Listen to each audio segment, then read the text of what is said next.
আচ্ছা ধরুন আপনি একটা মোবাইল কিনতে গেলেন যেটার দাম 30,000 টাকা, তো অফলাইন স্টোরে বা অনলাইনে আপনি সেটাকে ইএমআই করে নিলেন। ইএমআই আপনি কি দেখলেন 2500 টাকার ইএমআই 12 মাস দিলেই পুরো ফোনের পয়সা ক্লিয়ার হয়ে যাবে।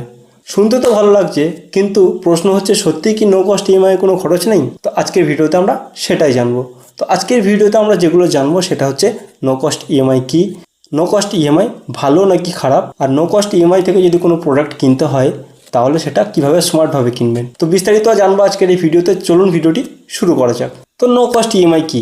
নো কস্ট ইএমআই মানে হলো আপনি কোনো একটা প্রোডাক্ট কিনছেন, তো সেটার জন্য আপনি মাসে যে ইএমআই বা কিস্তি যেটাকে বলে, তো সেটা আপনি দিচ্ছেন, তো সেটার উপর এক্সট্রা কোনো চার্জ লাগছে না। যেটা আগে লাগতো তো 14 থেকে 16%, তো সেটা এখন নো কস্ট, মানে একদম ফ্রিতে, আপনি ফ্রি বলতে একদম জিরো ইন্টারেস্টে আপনি সেটি কিনতে পারছেন। মানে ধরুন আপনি কোনো একটা জিনিস কিনছেন যেটার দাম 24,000 টাকা, তো সেই জিনিসটার জন্য আপনার কাছে একবারে 24,000 টাকা তো নিচ্ছে না, আপনার কাছে কি করছে 12 মাস প্রতি মাসে 2,000 টাকা করে নিয়ে সেটি আপনার করে দিচ্ছে কোনো এক্সট্রা সুদ ছাড়া।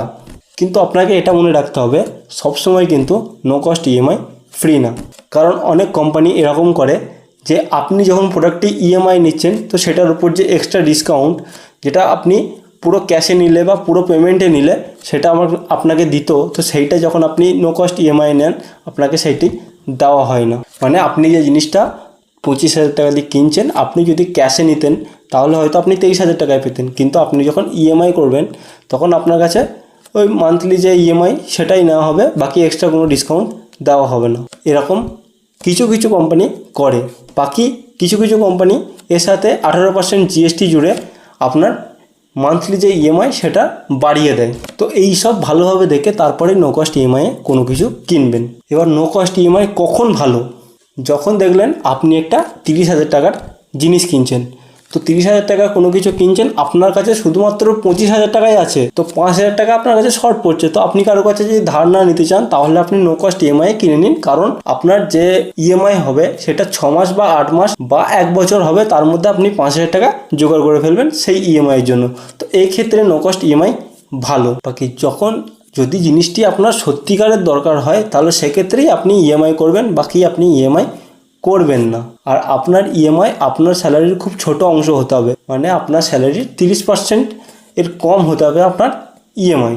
মানে ধরুন আপনি মাসে 30,000 টাকা ইনকাম করেন, তাহলে আপনার মান্থলি ইএমআই, টোটাল যে ইএমআই শুধুমাত্র জিনিসের না, আপনার যদি কোনো লোন থাকে বা কোনো কিছু কেনার থাকে তো সব রকম, বা কোনো ক্রেডিট কার্ডের বিল থাকে, তো সব কিছু মিলিয়ে আপনার যদি 30,000 টাকা ইনকাম হয় তাহলে আপনার ইএমআই হওয়া দরকার 9,000 টাকার কম। আর যদি এর বেশি হয় তাহলে আপনি ধীরে ধীরে ঋণের জালে জড়িয়ে পড়ছেন। তো সেটা যদি বেশি হয় তাহলে আপনি ধীরে ধীরে ঋণের জালে জড়িয়ে পড়ছেন। ফাইন্যান্সিয়াল এক্সপার্টরা কি বলছে নো কস্ট ইএমআই নিয়ে? দেখুন, ইএমআই এর যেটা আমি আপনাকে বললাম যে ইএমআই এর যে অ্যামাউন্ট সেটা আপনার স্যালারির 30% কম হতে হবে। দ্বিতীয়ত বলছে যদি আপনারা একসাথে কোনো বেশি কিছু ইএমআই নেবেন না, যেমন ধরুন টিভি, এসি, ফ্রিজ সব একসাথে নিলেন, ইএমআই করে নিলেন, এটি নেবেন না। কারণ ইএমআই মানে হচ্ছে আপনি আজকে জিনিসটি পেয়ে যাবেন, কিন্তু সেটার জন্য আপনাকে প্রতি মাসে মাসে টাকা পেমেন্ট করতে হবে, যেটা আপনার স্যালারি থেকে কাটবে। যখন নেবেন তখন তো ভালো লাগবে, কিন্তু যখন কাটবে তখন মোটেও ভালো লাগবে না। তখন আপনি দেখবেন মাসে আপনার কোনো টাকাই বাঁচছে না, সব টাকা ইএমআই কেটে নিচ্ছে। হ্যাঁ, ইএমআই শুধুমাত্র দরকারি জিনিস নিতে ব্যবহার করুন। যেমন ধরুন আপনার একটা ল্যাপটপ দরকার কোনো কাজের জন্য, তো সেক্ষেত্রে আপনি সেটাকে ইএমআই করতে পারেন। বা হঠাৎ আপনার ফোন ভেঙে গেছে বা ফোন কেনার টাকা নেই, তো আপনার ফোন খুব প্রয়োজনীয়, তো সেই জন্য আপনি ইএমআই করতে পারেন। যে জিনিসগুলি প্রয়োজন সেই জিনিসগুলির ক্ষেত্রে আপনি ইএমআই করতে পারেন। বাকি আপনার শখের জিনিস বা কোনো এক্সট্রা কোনো কিছু জিনিস নেওয়ার জন্য কখনোই ইএমআই করা উচিত নয়। আর ইএমআই করার আগে আপনি চেক করে নেবেন কোনো হিডেন চার্জ আছে নাকি, কোনো ডিসকাউন্ট কম দিচ্ছে নাকি, বা কোনো জিএসটি লাগিয়ে দিচ্ছে নাকি, বা কোনো আদার্স যে কোনো হিডেন ট্যাক্স বা হিডেন চার্জ বা প্রসেসিং ফি এগুলো আছে নাকি দেখে নেবেন। যদি এগুলো থাকে তাহলে আপনি ইএমআই করবেন না। তো ওভারঅল বলতে গেলে কি নো কস্ট ইএমআই ভালো এবং খারাপও।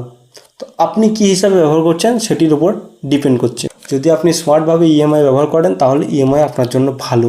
অপ্রয়োজনীয় জিনিস বা শো অফের জন্য যদি আপনি কিছু কেনেন তাহলে মোটেও আপনার ইএমআই করা উচিত নয়। বাকি আপনার লাইফ, আপনার রুল, আপনার যেটা ইচ্ছা সেটা আপনি করতে পারেন। বাকি আজকের মতো ভিডিওটা এইটুকুই ছিল। যদি আপনাদের ভিডিওটা ভালো লাগে তাহলে লাইক করতে পারেন, চ্যানেল নতুন হলে অবশ্যই সাবস্ক্রাইব করতে পারেন। আর শেষ পর্যন্ত ভিডিওটি দেখার জন্য ধন্যবাদ।